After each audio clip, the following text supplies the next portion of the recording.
grupo na niyo sa'yo. So, continuation guys sa ating vocabulary na nakakategorize na.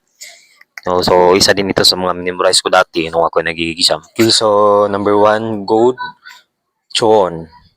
Happy, himbukan. Number 3, terrible, muson. Afraid, turyon. Humorous, otgiyon. Exciting, sinanon. Pleasant, sulgoan. Happy, hipon. Sad, sulpon. Gloomy, uran. Lonely, kutugan. Lonely, wiroon. Anxious, kupchungdinon. Complicated, buksapan. Simple, tansunan. Refreshing, sangkuyan.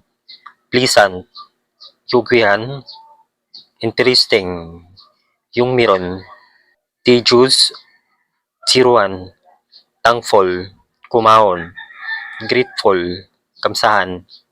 Sorry, miyanan. Hungry, anan.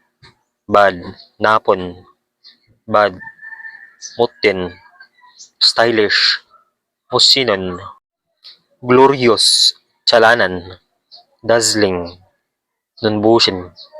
Sparkling, pansak kurinon. Charming, meriyugtsugin.